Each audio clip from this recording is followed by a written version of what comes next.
the Lord will recover for the second time with his hand.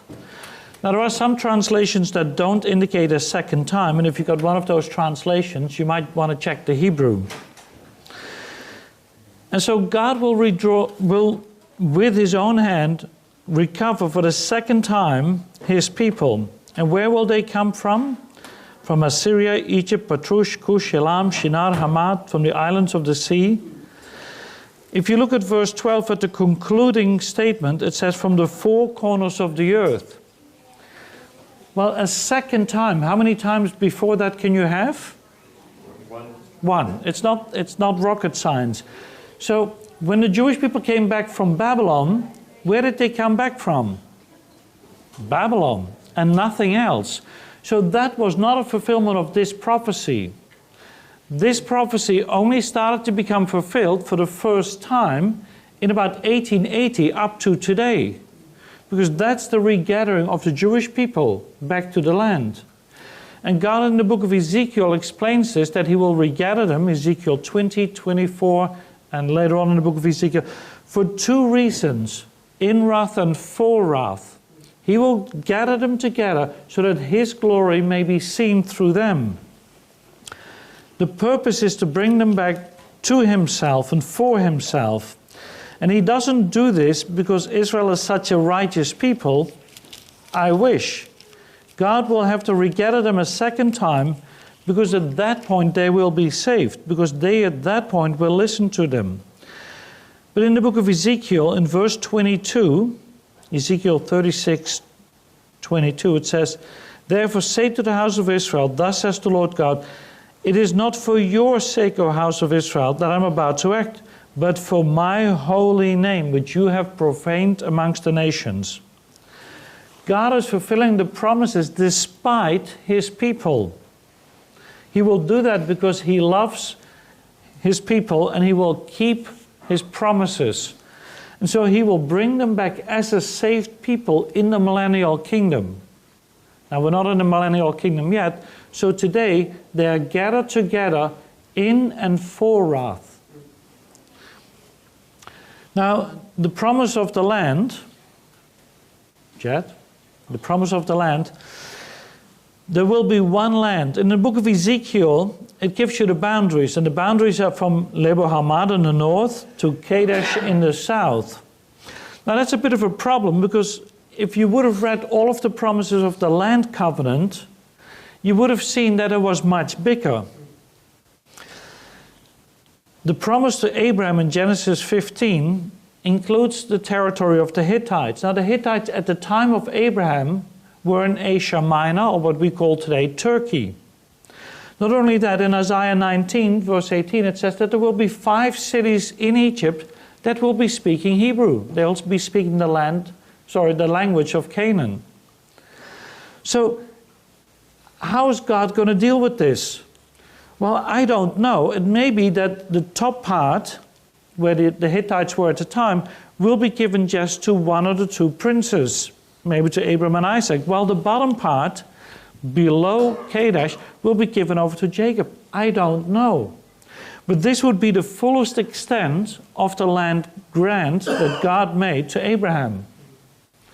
Now sometimes you see other maps and they'll include much more of the Euphrates all the way towards what is here on the map called Elam, here in the south.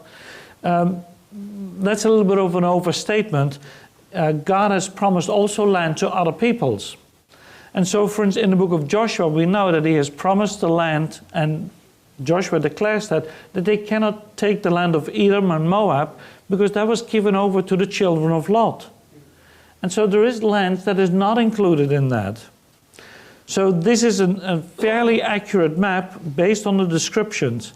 Now, if God says, well, no, the Hittite had already moved down, it's those Hittites that I mean, so be it. I can live with that because he is king and it's not me. Now within the land there will be a specific area which is called Jerusalem. That's that? Yeah, you see, now it becomes a little bit squashed. And Jerusalem, based on the book of Ezekiel, is described as not only a high mountain, but it is a city that cannot even fit currently upon the mount. Even the house of the Lord could not fit on Temple Mount. So based on today's description, both geography and in terms of the city, in terms of the temple, none of that would fit. What you see here is that there will be a new city on a new mountain. And that city will not be called Jerusalem, it will be called Yahweh Shammah. The Lord, it is there. It is the last verse in the book of Ezekiel. Now, as you can see, it is a significant area, but it is also relatively small. Now, you and I will go to Jerusalem and we will want to worship the Lord. My advice is make sure you have your walking shoes with you, because from the city it's about 4.5 to 6 kilometers to the temple. So we might want to leave early to make sure we get there on time. Jerusalem will be the chief of the mountains. That means the highest mountain. Well, today it isn't. This is the Lord's doing. This is the Lord's mountain. And Jerusalem will be the city that is redeemed. Now, it's not that it's the name of the city necessarily, but all of those who are in it are the redeemed people. So within Jerusalem, there will not be unredeemed people. God's personal glory will dwell on it. Chapter 4 is not a very extensive chapter, but it says this in Isaiah 4, 3-6. And it will come about that he who is left in Zion and remains in Jerusalem will be called holy, whose name or whose life is recorded in Jerusalem, when the Lord has washed away the filth of the daughters of Zion and purged the bloodshed from Jerusalem, from amongst her midst, by the spirit of judgment and by a spirit of burning. In other words, there will be a purification for her at some stage. Then the Lord will create over the whole area of the Mount of Zion and over her assemblies a cloud by day, even smoke, and the brightness of a flaming fire by night. For over all the glory will be a canopy. This cloud is the glory cloud. Christians often use the term Shekinah. It comes from the rabbinic Hebrew, meaning the glory cloud, kavod in the biblical Hebrew language. Shekinah means the localized presence of God. So like with the tabernacle, so here too, God's visible presence will be there, manifesting in that glory cloud. As I mentioned, no, I didn't mention it yet. The throne of God himself will be there. Now, to some degree, you can see that in Psalm 2 and in Jeremiah chapter 3. Verse 17. At that time, they shall call Jerusalem the throne of the Lord, and all the nations will be gathered to it. For the name of the Lord, let me try that again. At that time, they shall call Jerusalem the throne of the Lord, and all the nations will be gathered to it, to Jerusalem, for the name of the Lord, nor shall they walk after their own stubbornness or their evil heart. It is at this point that the throne of God will be established there. The throne of God in the Old Testament was seen in the tabernacle. Inside the tabernacle there was the Ark of the Covenant with the 2 cherubim on top. God's visible presence was in that he was enthroned between the cherubim.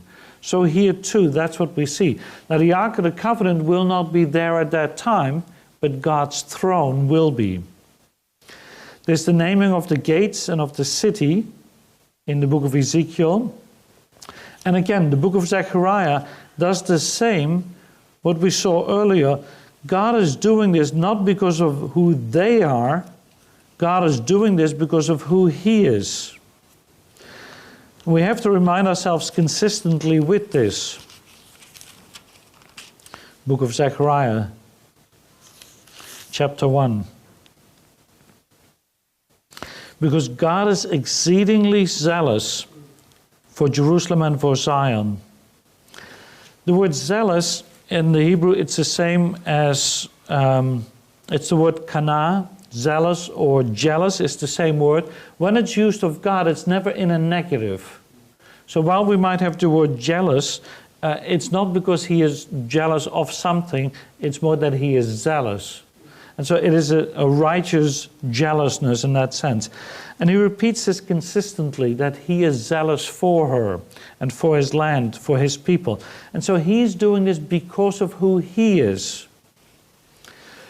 Now within the Jerusalem, you will see in Ezekiel chapter 47, the two rivers that will come out of the Temple Mount.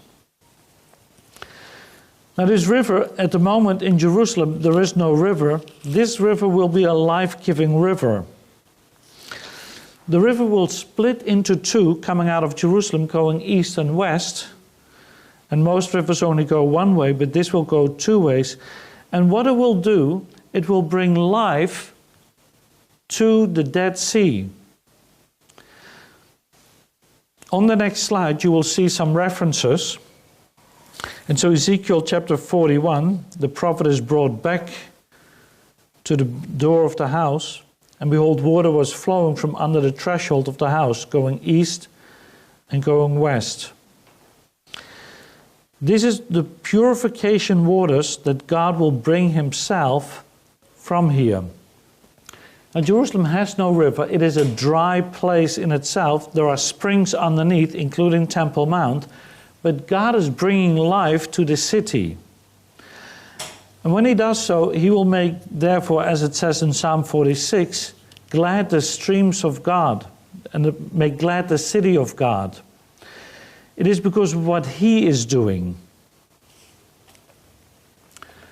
But it's not just a river that is flowing there. We will too go there. We will flow to Jerusalem. And what is the purpose for us going to Jerusalem? To worship. Now, many people, when they come to the worship aspect, will find it problematic because aren't there Jewish priests? Well, there will be Jewish priests and Gentile priests. Jewish priests will not be in the order of Levi.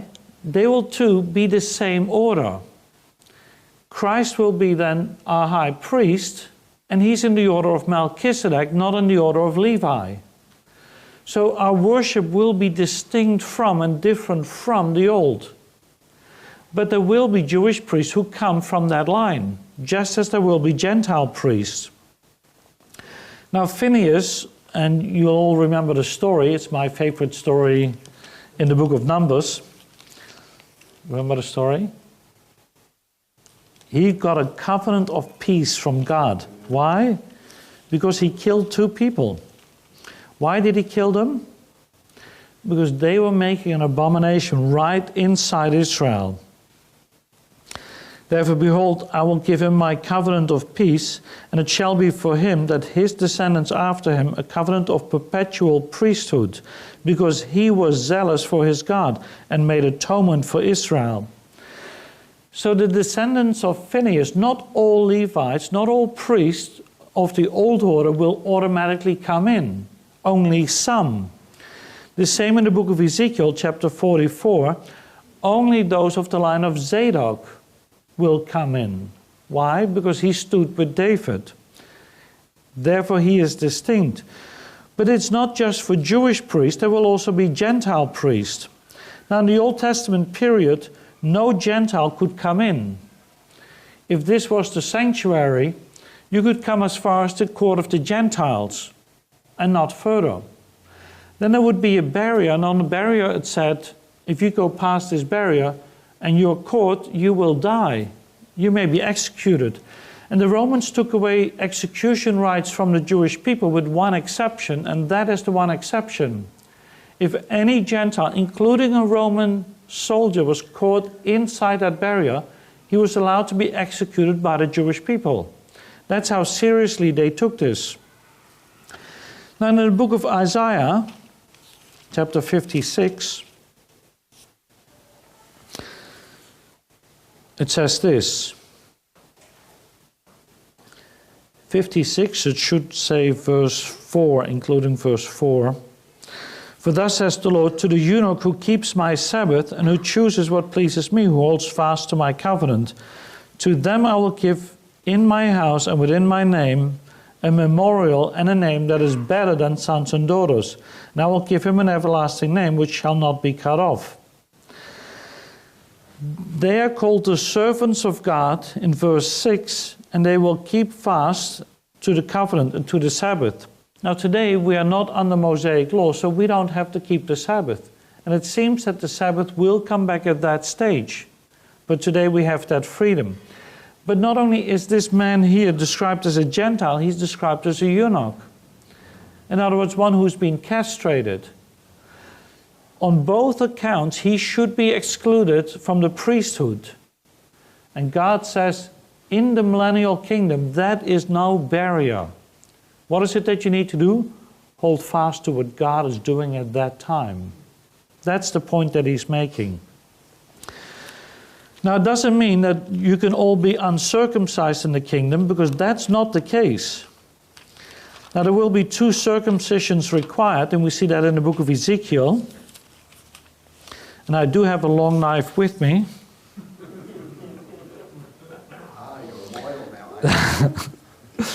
Ezekiel 44, thus says the Lord God, let no foreigner uncircumcised in heart and uncircumcised in flesh, of all the foreigners who are amongst the sons of Israel, shall they come into my sanctuary. This needs to happen first. It is the cutting of those bits that set us apart to God. So that is still a requirement. There are still elements that come across, but it is not the same. As I said before, within this we see 4, if we do a larger study, 4 temples and 1 tabernacle. Moses set up the tabernacle, Solomon the first temple, Zerubbabel, or we call it often Herod's temple, second temple. The Antichrist will take over the next temple that is to come, and we looked at that a little bit yesterday. But the Messiah will reign, and he will have a temple in Jerusalem, and that's the 4th Jewish temple. That aspect is described primarily in the book of Ezekiel, chapters 40 to 48. It goes beyond us to read all of that, but it would be a well worth study. And the temple that he will build is not possible to be on Temple Mount currently. It is so large. So today, when the Jewish people are thinking they are building the next temple, they're not building this temple. They're building a temple for the Antichrist, sadly. And they don't know this at this point, but they're hoping to build this. But looking at the descriptions in terms of size, it just does not fit. And so it is impossible to build it. If we look at the altar in the center of it, is that up? Great. 6 meters, nearly 6 meters high, including the horns. And the horn is a symbol of strength, and particularly the strength of salvation. And that's what we receive at that point. It'll be nearly 10 by 10 meters square, and it will have stairs but not a ramp. So it is distinct from the past. Now in the past they had to build a ramp because of the garments that they were wearing. It would show something more than just the ankles. It might show the knees, and that would be immodesty. It would be immoral. And so God says in the future that will not be an issue. Now that comes us to the next point, because once you have built an altar, what do you need? Sacrifices. Well, that's problematic, isn't it? Because Christ is our once for all sacrifice. And it doesn't just repeat that phrase, once for all once in the book of Hebrews. It says it about 4 or 5 times. So how does that work? But the sacrifices are not just described in the book of Ezekiel, and the book of Hebrews clearly says once for all. Now earlier we did a communion. What did we mean by that? When we took that bread and that wine, what did we do? We looked back and we said, Christ died for us. And we looked back at that sacrifice. In the millennial kingdom, we too will look back at. But because sin will be greatly reduced during that time, they too will have a visible reminder of this. And what is that visible reminder? A physical sacrifice. Now, the sacrifice doesn't necessarily deal with sin in the way we think of it. It does mention the word atonement, the word kippur, but within the context of it, it also indicates that this is for purification. And so, much like our communion service, 1 Corinthians 11, it is looking back. The Old Testament sacrifices, looking forwards to the cross, millennial sacrifices, looking back at the cross. And every single time it mentions the word kippur, it indicates ritual purification. During that time, both the priest and the nations need to receive purifications. So it's not so much for atonement, I think. The word is mentioned in the translation, and in the Hebrew it says kippur, and it is something that we'll need to think about. I think the best thing to do is to leave it at ritual purification and ask God, when we are there in the kingdom, to clarify it. Because this is just one of those things that is difficult to do. But that's for the priest. What about us? What will we do? Well, we too will be worshiping there. How do we worship there? By celebrating the feast. Now, the first feast that is mentioned in the book of Ezekiel 45:21 is the Passover. When we look at it, in the first month, on the 14th day of the month, you shall have the Passover, a feast of 7 days. Unleavened bread shall be eaten. Immediately he combines not just one, but two of the feast, Passover and unleavened bread, as though they are one feast. And so it seems to be that there is more than just one. Then he continues in verse 17, he says the feast and appointed festivals. Now the word appointed festivals can mean appointments that God has made with us in time, and that's what we see here probably. In chapter 46 he also mentions Sabbaths and new moons. Now the one that is distinct is in the book of Zechariah chapter 14, where he mentions the Feast of Tabernacles. And that's quite interesting because the Feast of Tabernacles is the last feast. Passover is the first feast, and if we look at Leviticus 23, we can see a sequence of 7 feasts. So here the first and the last feast are mentioned. Does it mean that all of them will be celebrated? I don't know. Will they be celebrated the same way that Moses did? The answer is no. Because atonement cannot be made at that point, because the blood of bulls and goats does not take away sin. That does not change. Not only that, the Ark of the Covenant is not in the new temple that will be there at that time. Jeremiah 3:16 talks about that. So in that sense, it will be distinct. Now, might there be a memorial for it?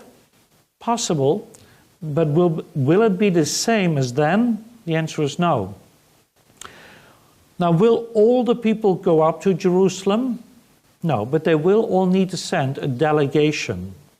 And so the book of Zechariah, in particular chapter 14, talks about that if Egypt doesn't go up to celebrate the Feast of Tabernacles. Now, why is Egypt accepted here or specially mentioned? Well, when the Jewish people came out of Egypt in the Exodus, God says, as a reminder for that event, I want you to celebrate the Feast of Tabernacles, because you tabernacled in the wilderness and I tabernacled among you when you left Egypt. Well, Egyptians might not want to be reminded of that event. And God says, if they don't come up, they will have no rain. Now, I was born in the Netherlands, and we have 200, 300 days of the year with rain. And I would be quite happy for no rain for a year. It's nice not to walk in the rain, not to go to school or work in the rain. But over here, we understand what that means. Because when there is no rain, there is no crop. Things burn down, as they did this year dramatically in New South Wales and in Queensland. It's a bad thing. Not only that, when we look at the details in terms of what is being offered, it is different. Now, it goes beyond my purpose to explain all of this, because there's a few slides here in a row where you will see that there is a distinction between the law of Moses and the book of Ezekiel. And based on those differences, the rabbis actually didn't want the book of Ezekiel in the Bible, because they said the law of Moses is an eternal law. Now, that's not the case. We will always have a law, not the law of Moses. Adam had a law. Noah had a law. Moses had a law. We have a law. They will have a law. But it's not the same law. And so here, one of those differences can be seen in the festivals. Here's another slide with some of those differences for the Feast of Tabernacles. The other thing that is distinct is for the Sabbaths. For the new moons. I don't want to say the devil is in the details, because that's the wrong expression. But God is in the details, and He says this is not the same as that. If it was an eternal law, it would be exactly the same. And the same people could come up and worship Him. But that's not the case. We already saw the Gentile priest would be allowed. Not only Gentile priest, but eunuchs. Not only that, the offerings will be different. There are real differences between Ezekiel and Moses. And so we're not going back under Levitical law, we will be under kingdom law. There's a real difference.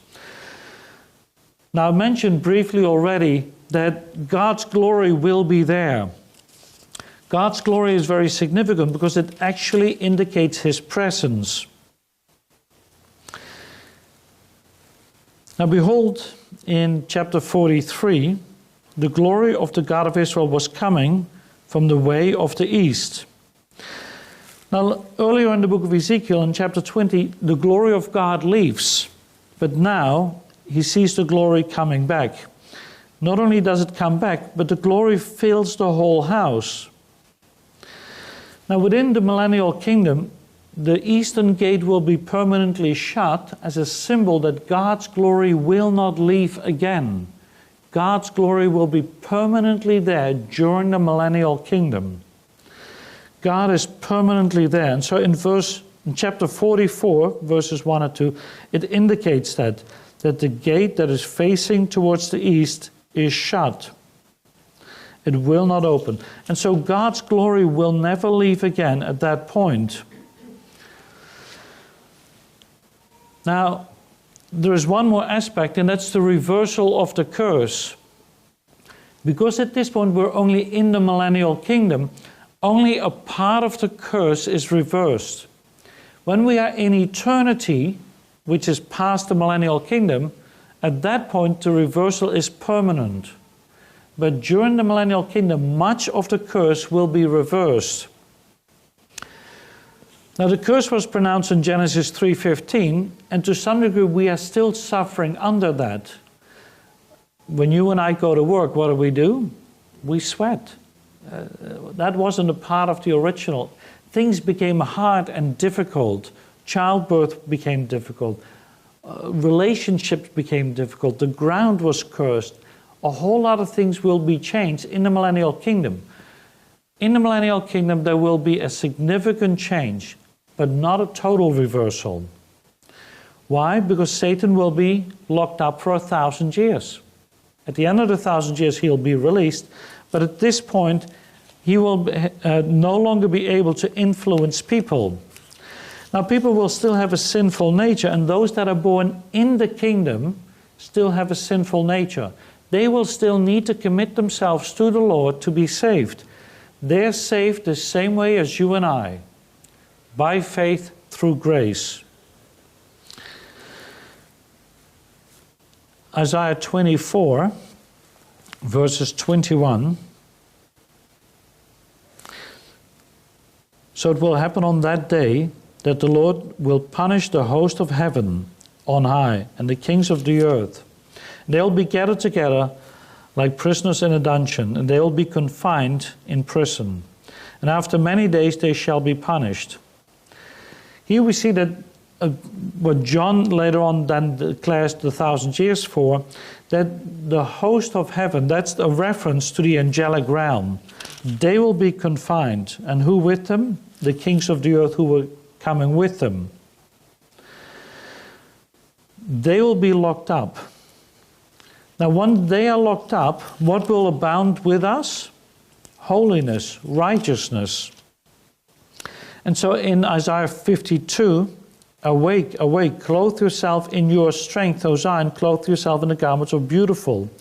O Jerusalem, the holy city. In other words, there will be holiness and righteousness within Jerusalem in particular, but over all the earth there will be an increase in this. In Isaiah 60 verse 21, then all your people will be righteous and they'll possess the land. There is a change in that sense. There'll be peace with the animal kingdom. Isaiah chapter 11. And the wolf will dwell with the lamb, and the leopard will lie down with the young goat, and the calf and the young lion together with the fatling, and a little boy will lead them. Well, would you put you probably don't have little children, but I do. Would you put them with these animals together? No, the answer is no, you wouldn't do that. See, but at that point they will. Verse 8, the nursing child will play by the hole of a cobra, and the weaned child will put his hand on a viper's den. And again, if you had babies, would you do that? Would you allow them to play there? And the answer is no. So there will be a new relationship with the animal kingdom. There'll be an increase in fertility when we looked at Amos 9, because at that point the plower will overtake the reaper. And in the book of Ezekiel, when that river is established, that jewel river going east and west, what do we see? That even the Dead Sea, and so if you come with me next year to Israel, we'll swim there, you will see that there is no life in it. It will be then a place where they can go and fish. That's significant. Now, after Satan's release at the end of the millennial kingdom, there will be that final rebellion, and Psalm 2 talks about that, Psalm 110 indicates this. It is only after that that God will judge them, and they are permanently confined. Then death, the last enemy, will be destroyed. It is at that point that we can truly say the kingdom of our Lord has come. So the millennial kingdom will not be eternal. It is only temporarily. It's only for 1,000 years. But I hope by this you've been able to see that the kingdom is so much bigger than that one reference in Revelation 2-5. It's not just about 1,000 years. It is based on God's promises, both the covenants and the promises that He's made. It is bigger because God has made promises to both Jews and Gentiles that we will partner with Him in the kingdom, that His kingdom will be over all the earth. And at that point there will be righteousness and truth, not just there, but in and through all of us. Well, there you go. That's all I had to say about that. Did you have a